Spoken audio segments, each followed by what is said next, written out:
ಭೂಸ್ವಾಧೀನವನ್ನ ಕೈಬಿಟ್ಟಿದ್ದಾರೆ ರಾಜ್ಯ ಸರ್ಕಾರ. ದೇವನಹಳ್ಳಿಯ ಚನ್ನರಾಯಪಟ್ಟಣದ ಭೂಸ್ವಾಧೀನವನ್ನ ಕೈಬಿಟ್ಟಿದ್ದೀವಿ ಅಂತ ಸಭೆ ಬಳಿಕ ಸಿದ್ದರಾಮಯ್ಯ ಅವರೇ ಸ್ವತಃ ಹೇಳಿದ್ರು. ರೈತರ ಹೋರಾಟಕ್ಕೆ ಹಲವರು ಕೈ ಜೋಡಿಸಿದ್ರು. ಪ್ರಗತಿಪರರು, ಕಲಾವಿದರು, ಕಾರ್ಮಿಕ ಸಂಘಟನೆಗಳು ಕೂಡ ಈ ಒಂದು ಹೋರಾಟಕ್ಕೆ ಸಾಥ್ ಕೊಟ್ಟಿತ್ತು. ರೈತರದ್ದು ವಿಶಿಷ್ಟ ಐತಿಹಾಸಿಕ ಹೋರಾಟವಾಗಿತ್ತು.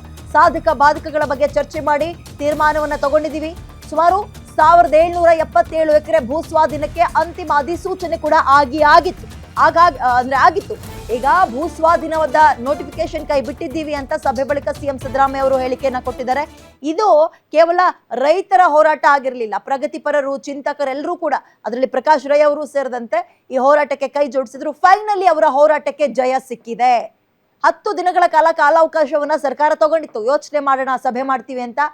ಇವತ್ತು ಸಭೆ ಮಾಡಿದ್ರು. ಫೈನಲಿ ಸರ್ಕಾರದ ಔಟ್ಪುಟ್ ಈ ಮೀಟಿಂಗ್ ಆದ ನಂತರ ಏನಪ್ಪಾ ಅಂತ ಹೇಳಿದ್ರೆ ಭೂಸ್ವಾಧೀನದ ಪ್ರಕ್ರಿಯೆಯನ್ನ ಕೈಬಿಟ್ಟಿದ್ದಾರೆ. ಇದು ಬಿಜೆಪಿ ಸರ್ಕಾರ ಇದ್ದಾಗ ಇದ್ರ ಬಗ್ಗೆ ಚರ್ಚೆಯಾಗಿತ್ತು. ಒಂದು ಚಳುವಳಿ ಇದು ಮೊದಲಿಗೆ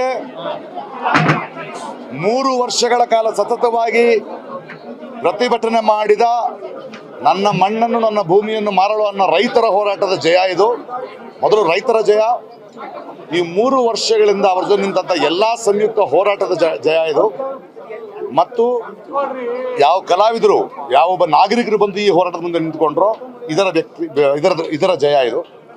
ಇದು ಒಂದು ಐತಿಹಾಸಿಕವಾದ ಒಂದು ಚಳುವಳಿಯ ಜಯ ಆಗಿದೆ.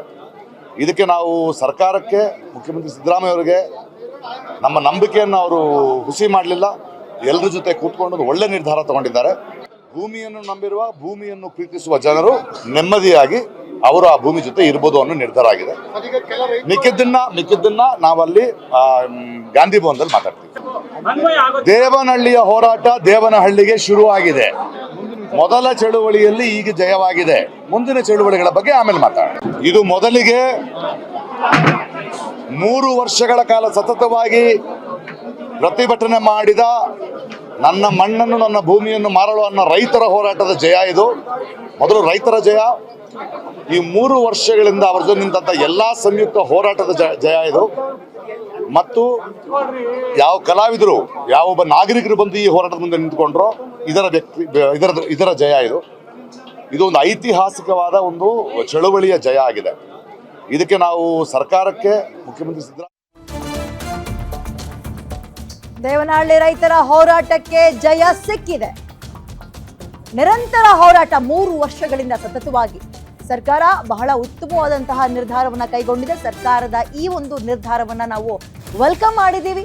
ಸ್ವಪ್ರೇರಣೆಯಿಂದ ಭೂಮಿ ಕೊಡೋರು ಬೇಕಾದ್ರೆ ಕೊಡ್ಬೋದು, ಅದು ಅವರವರ ನಿರ್ಧಾರ, ಫೋರ್ಸ್ ಇಲ್ಲ. ಸ್ವ ಇಚ್ಛೆಯಿಂದ ಭೂಮಿ ಕೊಡೋದಕ್ಕೆ ನಮ್ಮ ಆಕ್ಷೇಪ ಇಲ್ಲ. ಸರ್ಕಾರ ಈ ನಿರ್ಧಾರ ತಗೊಂಡಿದೆ. ಸಭೆ ಬಳಿಕ ನಟ ಪ್ರಕಾಶ್ ರೈ ಅವರ ಸ್ಟೇಟ್ಮೆಂಟ್ ಇದು. ಪ್ರಗತಿಪರರು, ಚಿಂತಕರೆಲ್ಲರೂ ಕೂಡ ಈ ಹೋರಾಟಕ್ಕೆ ಕೈ ಜೋಡಿಸಿದ್ರು. ಪರಿಣಾಮ ಅತ್ಯದ್ಭುತ ಗೆಲುವು ರೈತರದ್ದಾಗಿದೆ. ಈಗ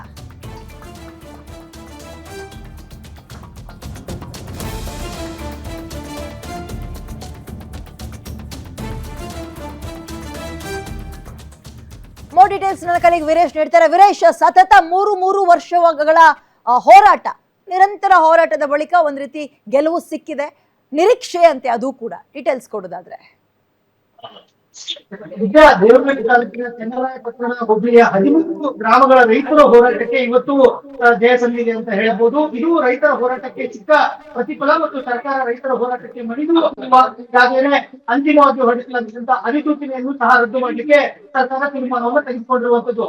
ಏರೋಸ್ಪೇಸ್ ಕಾರ್ಖಾನೆಯ ನಿರ್ಮಾಣಕ್ಕಾಗಿ 1777 ಅಂತಿಮ ಅಧಿಸೂಚನೆಯಾಗಿತ್ತು. ಆದ್ರೆ ಆ ಭಾಗದ ರೈತರು ಸುಮಾರು 1200 ದಿನಗಳಿಗಿಂತಲೂ ಹೆಚ್ಚಿನ ದಿನಗಳ ಕಾಲ ನಿರಂತರವಾಗಿ ಹೋರಾಟವನ್ನು ಮಾಡ್ತಾ ಇದ್ರು. ಈ ಹೋರಾಟ ಕೇವಲ ದೇವನಹಳ್ಳಿ ಮತ್ತು ರಾಜ್ಯಕ್ಕೆ ಮಾತ್ರ ಸೀಮಿತವಾಗಿದ್ದಿಲ್ಲ, ರಾಷ್ಟ್ರೀಯ ಮಟ್ಟದಲ್ಲೂ ಸಹ ಸಾಕಷ್ಟು ಸದ್ದನ್ನ ಮಾಡಿತ್ತು. ವಿಶೇಷವಾಗಿ ನಟ ಪ್ರಕಾಶ್ ರೈ ಅವರ ನೇತೃತ್ವದಲ್ಲೂ ಸಹ ಈ ಹೋರಾಟ ಭಾಗಿಯಾಗಿದ್ರು. ಅವರು ಸಹ ಈ ಹೋರಾಟವನ್ನ ರಾಷ್ಟ್ರವ್ಯಾಪ್ತಿಯಲ್ಲೂ ಸಹ ಅವರು ಪಡೆಯುವಂತ ಪ್ರಯತ್ನಕ್ಕೆ ಮುಂದಾಗ್ತಾ ಇದ್ರು. ಹೀಗಾಗಿನೇ ಈ ಕಳೆದ 10 ದಿನಗಳ ಹಿಂದೆ ಸಿದ್ದರಾಮಯ್ಯ ಅವರು ರೈತರು ಮತ್ತು ಹೋರಾಟಗಾರರ ಜೊತೆಗೆ ಸಭೆಯನ್ನ ಮಾಡಿ 10 ದಿನಗಳ ಕಾಲಾವಕಾಶವನ್ನ ಪಡೆದುಕೊಂಡಿದ್ರು. ಆ ಹಿನ್ನೆಲೆಯಲ್ಲಿ ಈಗಾಗಲೇ ಕಾನೂನು ತಜ್ಞರು ಮತ್ತು ಆ ಭಾಗದ ಜನಪ್ರತಿನಿಧಿಗಳ ಜೊತೆಗೆ ಚರ್ಚೆಯನ್ನ ಮಾಡಿ ಈಗ ಸರ್ಕಾರ ಅಂತಿಮವಾಗಿ ಹೊರಡಿಸಿದಂತ ಅಧಿಸೂಚನೆಯನ್ನ ಕೈ ಬಿಡಲಿಕ್ಕೆ ನಿರ್ಧಾರವನ್ನ ಮಾಡಿರುವಂತದ್ದು.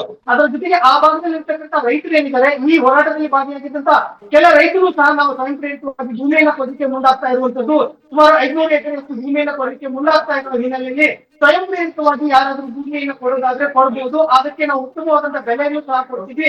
ಆದ್ರೆ ಹೋರಾಟವನ್ನ ಮಾಡಿ ನಾವು ಯಾರನ್ನ ಭೂಮಿಯನ್ನು ಕೊಡಲ್ಲ ಅಂತ ಹೇಳಿದ್ರು ಆ ಭೂಮಿಯನ್ನು ನಾವು ಯಾವುದೇ ಕಾರಣಕ್ಕೂ ವಶಪಡಿಸಿಕೊಳ್ಳಲ್ಲ ಅಂತ ಹೇಳಿ ಸಿಎಂ ಸಿದ್ದರಾಮಯ್ಯನವರು ಈಗಾಗಲೇ ಘೋಷಣೆ ಮಾಡಿರುವ ಹಿನ್ನೆಲೆಯಲ್ಲಿ ಇದು ರೈತರ ಹೋರಾಟಕ್ಕೆ ಸಂದ ಜಯ ಅಂತ ಹೇಳ್ಬೋದು. ಇದೆ ಈಗ ಸ್ವಇಚ್ಛೆಯಿಂದ ರೈತರು ಬೇಕಾದ್ರೆ ಭೂಮಿ ಕೊಡ್ಬೋದು ಅಂದ್ರೆ ಹೇಗೆ ಅದು? ಇದೇ ಈಗಾಗಲೇ ಆ ಭಾಗದಲ್ಲಿ ಹೋರಾಟದಲ್ಲಿ ಭಾಗಿಯಾಗಿದ್ದಂತ ಹೋರಾಟದಲ್ಲೇನೆ ರೈತರ ಭಾಗದಲ್ಲಿ ಎರಡು ಗುಂಪುಗಳಾಗಿರುವಂತದ್ದು. ಕೆಲವು ಹೋರಾಟಗಾರರು ನಾವು ಯಾವುದೇ ಕಾರಣಕ್ಕೂ ಸಹ ಭೂಮಿಯನ್ನು ಕೊಡಲ್ಲ ಮತ್ತು ನಮ್ಗೆ ಅದು ಫಲವತ್ತಾದ ಭೂಮಿ, ಆ ಭೂಮಿಯಿಂದಲೇ ನಾವು ಬದುಕ್ತಾ ಇದ್ದೀವಿ ಅಂತೇಳಿ ಅವರು ಹೋರಾಟವನ್ನ ಮಾಡ್ತಾ ಇದ್ರು. ಆದ್ರೆ 2-3 ದಿನಗಳ ಹಿಂದೆ ಸಿಎಂ ಸಿದ್ದರಾಮಯ್ಯನವರು ಸಚಿವರ ಜೊತೆ ಸಭೆಯನ್ನ ಮಾಡುವಂತ ಸಂದರ್ಭದಲ್ಲಿ ಕೆಲ ರೈತರ ನಿಯೋಗ ಆಗಮಿಸಿ ನಾವು ಸುಮಾರು 500 ಎಕರೆ ಭೂಮಿಯನ್ನ ಕೊಡ್ತೀವಿ, ಆ ಭೂಮಿಯನ್ನು ನೀವು ವಶಪಡಿಸಿಕೊಳ್ಳಿ ಅಂತ ಹೇಳಿ ಅವರು ಮುಂದಾಗಿದ್ರು. ಆ ಹಿನ್ನೆಲೆಯಲ್ಲಿ ಈಗಾಗಲೇ ಸರ್ಕಾರ ಭೂಮಿಯನ್ನು ಕೊಡಲಿಕ್ಕೆ ಮುಂದಾಗ್ತಿರುವಂತ ರೈತರ ಭೂಮಿಯನ್ನು ಸಹ ವಶಪಡಿಸಿಕೊಳ್ಳಿಕ್ಕೆ ಮುಂದಾಗ್ತಾ ಇರುವಂತದ್ದು. ಇನ್ನೊಂದ್ ಕಡೆ ಯಾರು ಭೂಮಿಯನ್ನು ಕೊಡ್ಲಿಕ್ಕೆ ತಯಾರಿಲ್ಲ, ಅವರ ಭೂಮಿಯನ್ನ ಕೈ ಬಿಡಲಿಕ್ಕೆ ಮುಂದಾಗಿರುವಂತದ್ದು ಇದೆ. ಓಕೆ, ಧನ್ಯವಾದ ಡೀಟೇಲ್ಸ್ಗೆ. ಫೈನಲಿ ಸಭೆ ಬಳಿಕ ಸರ್ಕಾರ ಒಂದು ಅತ್ಯದ್ಭುತ ಮಾಹಿತಿನ ಹಂಚ್ಕೊಂಡಿರೋದೇನು ಅಂದ್ರೆ ಭೂ ಸ್ವಾಧೀನವನ್ನ ಕೈ ಬಿಟ್ಟಿದೀವಿ ಅಂತ. ಆದ್ರೆ ಸ್ವಇಚ್ಛೆಯಿಂದ ರೈತರು ಭೂಮಿಯನ್ನ ಕೊಡ್ಬೇಕು ಅಂತ ಬಯಸಿದವ್ರು ಕೊಡ್ಬೋದು, ಅದಕ್ಕೆ ಏನ್ ಇವತ್ತು ಮಾರ್ಕೆಟಿನ ರೇಟ್ ಇದೆ ಅದನ್ನ ಕೊಡ್ತೀವಿ ಅಂತ ಹೇಳಿದ್ದಾರೆ. ಇದು ಸತತ 3-3.5 ವರ್ಷಗಳಿಂದಲೂ ಕೂಡ ಈ ಹೋರಾಟ ನಡೀತಾ ಇತ್ತು. ಬಿಜೆಪಿ ಅಧಿಕಾರದಲ್ಲಿದ್ದಾಗ ಈ ಭೂ ಸ್ವಾಧೀನದ ಪ್ರಕ್ರಿಯೆ ಆರಂಭ ಆಗಿದ್ದು. ಬಟ್ ಅವತ್ತಿನಿಂದಲೂ ರೈತರು ಜೊತೆಗೆ ಕೆಲ